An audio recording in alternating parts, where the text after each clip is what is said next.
Tommy O'Malley has overstayed his visa from County Cork in Ireland. Right. Let's take it out of the Mexican realm, because there are a lot of non-Mexicans who are here illegally. All right. And I use the same example. So Tommy O'Malley from County Cork in Ireland, right? Let's take that emotional component out of it. So Tommy O'Malley comes over, he overstays his visa, he's got a job out on Long Island, he's been here, he's got 2 kids. But Tommy O'Malley from County Cork in Ireland is over here, and he overstays his visa. You let him stay, you give him American citizenship, what do you do with him? And he's got a couple of kids, and he's settled into Long Island.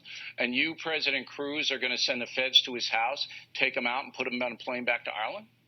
It does depend on what the American people will support. Here's what I've suggested in the past. If someone has been here for a defined period of time, they can pass a background check. If they've committed crimes, they can't stay. They have to pay a tax. They have to start paying taxes. They're going to have to pay a substantial fine because they violated the law.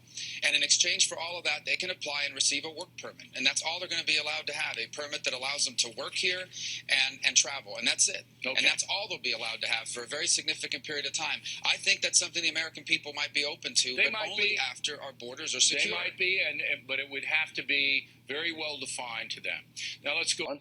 And you, President Cruz, are going to send the feds to his house, take him out, and put him on a plane back to Ireland?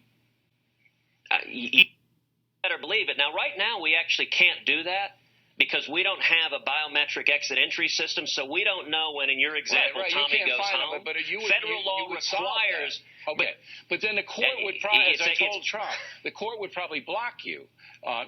Look, I'm sorry to cut you off, but I want to get to the meat of this.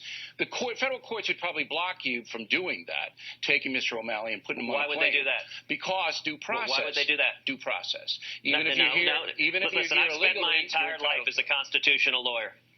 No, that is not. So federal law right now requires a biometric exit entry system on visas. The Obama administration refuses to enforce federal law. As president, I will put that in place so we will know the day someone overstays their visa and be able to send law enforcement to apprehend them and send them home. And the biggest difference, Bill, between Donald Trump and Marco Rubio and myself is that both Donald Trump and Marco Rubio would allow those 12 million people to become U.S. citizens. Donald said once he deports them, he'd let them back in as citizens.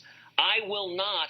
And for anyone who's concerned about jobs, doesn't want to see wages driven down, right, they are going to be, under existing law, they're not eligible to come back in legally if they have been deported for breaking the law. And I think Donald Trump and Marco Rubio are wrong to drive down wages and take away Americans' jobs by giving 12 million people here illegally U.S. citizenship. That's not consistent with rule of law. All right. Well,